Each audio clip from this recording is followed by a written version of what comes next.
ബിസ്മില്ലാഹി അൽഹംദുലില്ലാഹ് അല്ലാഹുമ്മ സ്വല്ലി വസല്ലിം അലാ നബിയിനാ മുഹമ്മദ്. ഇമാം ഇബ്നു ഹജർ അൽ-അസ്ഖലാനി റഹിമഹുള്ളയുടെ ബുലൂഗുൽ മറാമിൻ്റെ അവസാന ഭാഗത്തുള്ള കിതാബുൽ ജാമിഅയിലെ ബാബു തർഹീബി മിനൽ മസാവിഇൽ അഖ്ലാഖ്, മോശപ്പെട്ട സ്വഭാവ ഗുണങ്ങൾ വിശദീകരിക്കുന്ന ഹദീസുകളാണ്. അടുത്തതായി മുഹമ്മദ് ബിൻ ലബീദ് റളിയല്ലാഹു അൻഹു ഉദ്ധരിക്കുന്ന ഒരു ഹദീസ്, അന്ന റസൂലുള്ളാഹി സ്വല്ലല്ലാഹു അലൈഹി വസല്ലം ഖാൽ ഇന്ന അഖ്വഫ മാ അഖാഫു അലൈക്കും അശ്ശിർക്കുൽ അസ്ഗർ.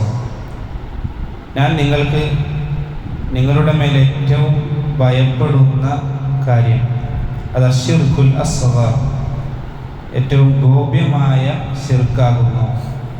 യാനി അജിയ, ലോകമാന്യതയാണ് ഇവിടെ ഉദ്ദേശം. ഒരു വലിയ ഹദീസിൻ്റെ ചെറിയ ഭാഗമാണ് ഇവിടെ ശൈഖ് നൽകിയിട്ടുള്ളത്. അതിൻ്റെ പൂർണ്ണ രൂപത്തിൽ നമുക്ക് ഇപ്രകാരം വായിക്കാം. യഖൂലുല്ലാഹു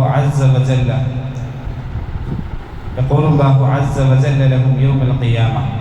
നാളെ പരലോകത്ത് അല്ലാഹു സുബ്ഹാനഹു വ തആല അവരോട് പറയുമെന്നാണ്, ഇദാ ജസിയന്നാസു ബിഅഅമാലിഹിം, നിങ്ങൾ ദുനിയാവിൽ ആരെ കാണിക്കുവാനാണോ പ്രവർത്തിച്ചിട്ടുള്ളത്, ഇദ്ഹബൂ ഇലല്ലദീന കുൻതും തറഊന ഫിദ്ദുനിയ ഫൻദുറൂ ഹൽ തജിദൂന ഇൻദഹും ജസാ.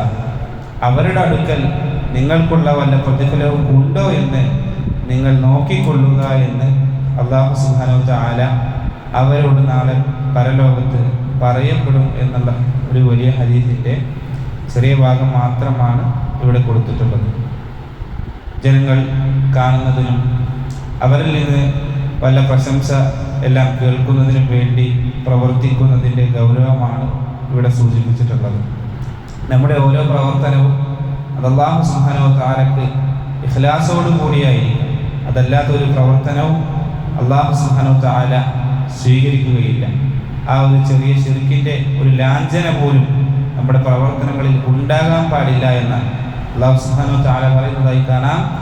ഫമൻ കാന യർജു ലിഖാഅ റബ്ബി ഫൽയഅമൽ അമലൻ സാലിഹാ വലാ യുശ്രിക് ബിഇബാദത്തി റബ്ബിഹി അഹദ.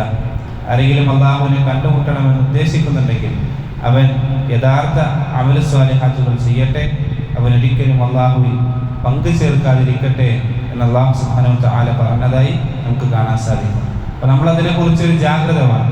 എത്രത്തോളം ആ റിയാ നമ്മുടെ ജീവിതത്തിൽ ഒരിക്കലും വരാതിരിക്കാനുള്ളൊരു ശ്രദ്ധ നമുക്കുണ്ടായിരിക്കണം. പലപ്പോഴും ആളുകളുടെ ഒരു ധാരണ, ഇതൊന്നും എൻ്റെ ജീവിതത്തിൽ വരാൻ സാധ്യതയില്ല, എൻ്റെ അടുക്കൽ റിയാ ഒന്നുമില്ല എന്ന ചിന്തയാണ് പല ആളുകളിലും ഉള്ളത്. ഇമാം അബൂ ലുബാബ റഹിമഹുല്ലാഹ് അദ്ദേഹം പറയുന്നതായിട്ട് കാണാൻ സാധിക്കും, ഒരാളെ സംബന്ധിച്ചിടത്തോളം റിയാഇനോട് ഏറ്റവും അടുത്ത ആളുകൾ, ലോകമാന്യത ഉള്ള ഏറ്റവും അടുത്ത ആളുകൾ എന്ന് പറഞ്ഞാൽ അതിനെക്കുറിച്ച് ഏറ്റവും നിർഭയനായി നിൽക്കുന്ന ഒരു വ്യക്തി എന്നാണ്. എന്നിലൊരു റിയാവുമില്ല എന്ന് കരുതുന്ന ഒരു വ്യക്തിയാണ് ആ റിയാഇനോട് ഏറ്റവും അടുത്ത വ്യക്തി എന്ന് പണ്ഡിതന്മാർ സൂചിപ്പിച്ചതായി കാണാൻ സാധിക്കും.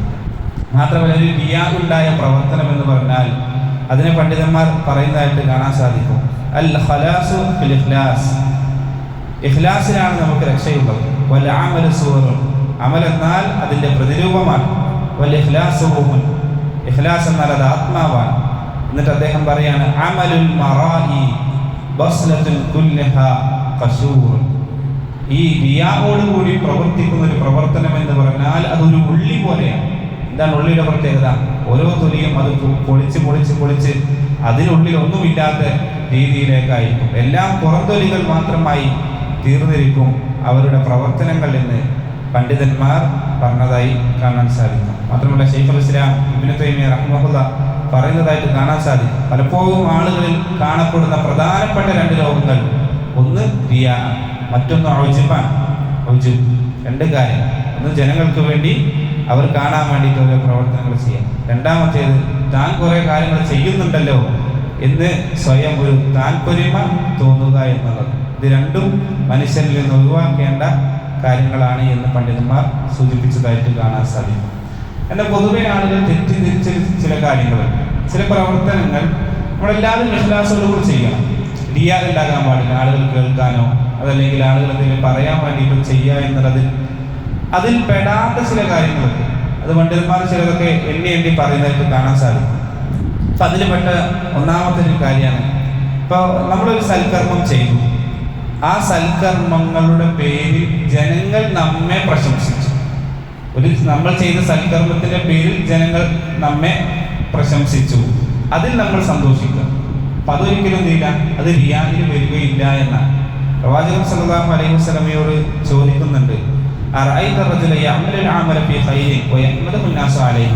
ജനങ്ങൾ നല്ല കാര്യം ചെയ്തു, അതിൻ്റെ പേരിൽ അയാളെ ജനങ്ങൾ എന്ത് ചെയ്തു, അയാൾ പ്രശംസിക്കുകയും ചെയ്താൽ എന്താണ് അതിൻ്റെ അവസ്ഥ? അയാൾക്ക് സന്തോഷിക്കാൻ വകയുണ്ടോ, അതോ അയാൾ ഭയപ്പെടുകയാണോ വേണ്ടത്? പ്രവാചകൻ സല്ലല്ലാഹു അലൈഹി വസല്ലം പറഞ്ഞു,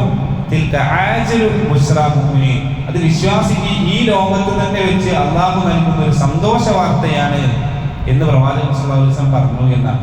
അതുകൊണ്ട് ഒരാൾ സന്തോഷിച്ചു, മറ്റുള്ള ആളുകൾ നമ്മൾ ചെയ്ത പ്രവർത്തനത്തിൽ പ്രശംസിച്ചാൽ ആ വിഷയത്തിൽ നമ്മൾ സന്തോഷിക്കുന്നതിൽ അതിലൊരു റിയാ കടന്നു വരുന്നില്ല എന്ന് പണ്ഡിതന്മാർ സൂചിപ്പിച്ചതായി കാണാൻ സാധിക്കും. എന്നാൽ അത് വരും എപ്പോൾ? അവർ പ്രശംസിക്കാൻ വേണ്ടി നമ്മൾ ചെയ്താൽ അതങ്ങനെ ആയിത്തീരും. എന്നാൽ അങ്ങനെയൊന്നും ഉദ്ദേശമില്ലാതെ നമ്മൾ ചെയ്തു, അതിൻ്റെ പേരിൽ ആളുകൾ നമ്മെ പ്രശംസിച്ചാൽ അത് പ്രശ്നമില്ല എന്ന് പണ്ഡിതന്മാർ പറയുന്നതായി കൊണ്ട് കാണാൻ സാധിക്കും. അതുപോലെ തന്നെ രണ്ടാമത്തെ ഒരു കാര്യമാണ്, നമ്മൾ എന്തെങ്കിലും ഒരു സൽക്കർമ്മങ്ങൾ ചെയ്യുമ്പോൾ നമുക്ക് തന്നെ ഒരു സന്തോഷം ഇങ്ങനെ തോന്നുക. എന്തെങ്കിലും ഒരു നല്ല കാര്യം ചെയ്യുമ്പോൾ സന്തോഷം തോന്നുക, അതെന്താണ്? അത് റിയായിൽ പെടുമോ? അതും റസൂലുള്ളാഹി സ്വല്ലല്ലാഹു അലൈഹി വസല്ലം പറഞ്ഞതായിക്കൊണ്ട് അബൂ ഉമാമ റളിയല്ലാഹു അൻഹു പറയുന്ന ഒരു ഹദീസിൽ കാണാം, ഇദാ സിർറതുക ഹസനതുൻ വസഅതുക സയ്യിഅതുക ഫഅൻത മുഅ്മിൻ. ഒരു നന്മ ചെയ്യുമ്പോൾ നിനക്കൊരു സന്തോഷം തോന്നും, ഒരു തിന്മ ചെയ്യുമ്പോൾ നിന്റെ മനസ്സിനൊരു വെറുപ്പുണ്ടാകുന്നു എങ്കിൽ ഫഅൻത മുഅ്മിൻ, നീ വിശ്വാസിയാണ് എന്നുള്ളതിൻ്റെ അടയാളമാണ്. അതിനെ നമ്മൾ ഒരിക്കലും നമുക്ക് ഇഖ്ലാസ് ഇല്ല, എന്താണ് എനിക്ക് ഇങ്ങനെ തോന്നുന്നത്, നമ്മുടെ ആളുകൾ കാണാൻ വേണ്ടിയിട്ടാണോ ഇതൊക്കെ ചെയ്യുന്നത് എന്ന് തോന്നേണ്ട ആവശ്യം ഇല്ല എന്ന് പണ്ഡിതന്മാർ സൂചിപ്പിക്കുന്നതായിട്ട് കാണാൻ സാധിക്കും. അതുപോലെ തന്നെ പ്രത്യേകം നമ്മൾ ശ്രദ്ധിക്കേണ്ട മറ്റൊരു കാര്യമാണ്, ചില സന്ദർഭങ്ങളിൽ ഈ ഇബാദത്തുകളും അമൽ സാലിഹാത്തുകളുമായി മുന്നേറുന്ന ആളുകളുടെ കൂട്ടത്തിൽ ചെല്ലുമ്പോൾ നമ്മൾ കൂടുതൽ പ്രവർത്തനം ചെയ്യും. അതുപോലെ തന്നെ അത്തരത്തിലുള്ള സാഹചര്യങ്ങളൊക്കെ ഇല്ലാത്ത സന്ദർഭത്തിൽ ധാരാളം സൽക്കർമ്മങ്ങൾ ചെയ്യും. എന്നാൽ ഒറ്റക്കാവുന്ന സന്ദർഭത്തിൽ അതിനേക്കാൾ കുറച്ചേ ചെയ്യുന്നുള്ളൂ. അപ്പൊ നമുക്ക് തോന്നിപ്പോൾ അത് റിയാ അല്ലേ? അതിനെ പണ്ഡിതന്മാർ പറഞ്ഞു അത് റിയാ അല്ല. കാരണം അതിനുള്ള സാഹചര്യങ്ങളെല്ലാം നിങ്ങൾക്ക് ഒത്തുവന്നു.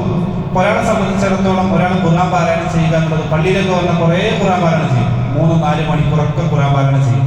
വീട്ടിൽ ചെന്നാൽ ചിലപ്പോൾ 1 മണിക്കൂർ 1/2 മണിക്കൂറൊക്കെ പാരായണം ചെയ്യുള്ളൂ.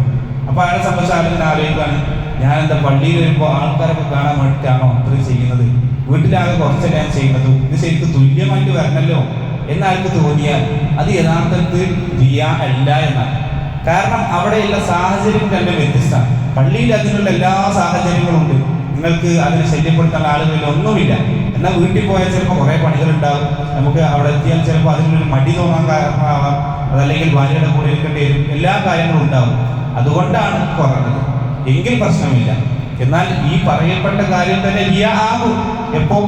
ആ ചെയ്യുന്ന ആളുകളുടെ കൂട്ടത്തിൽ നമ്മൾ ചെയ്യുന്നത് എന്തിനു വേണ്ടിയിട്ടാണ്? ഞാനും അവരെ പോലെ നല്ലൊരു അമലൊക്കെ ചെയ്യുന്ന ആളാണ് എന്ന് തോന്നാൻ വേണ്ടിയിട്ടാണെങ്കിൽ അതായിട്ട് മാറും.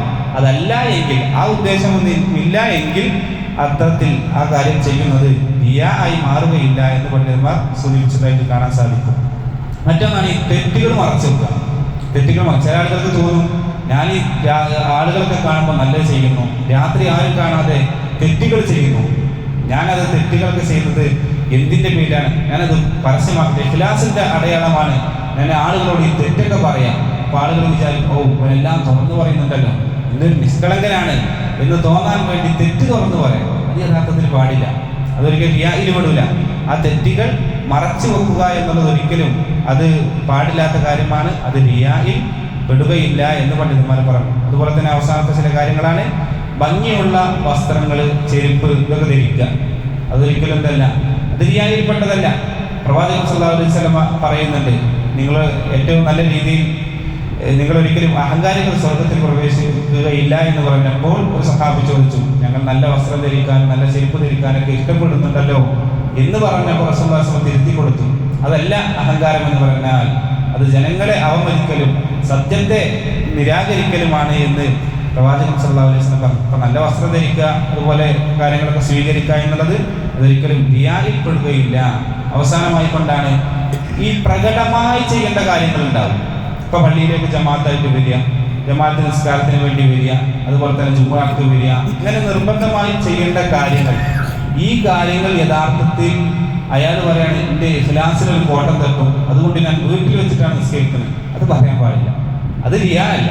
അതെന്തായാലും പ്രകടമായി ചെയ്യേണ്ടത് പ്രകടമായിട്ട് തന്നെ ചെയ്യണം. ഇപ്പൊ ഹജ്ജിന് പോകണം, ഹജ്ജിന് പോകുമ്പോൾ ആൾക്കാരെ തന്നെ കണ്ടാൽ ഒരു ഹാജിയാണ്, വലിയൊരാളാണ് തോന്നുന്നവർക്ക് വീട്ടിലിരിക്കാൻ പറ്റില്ല.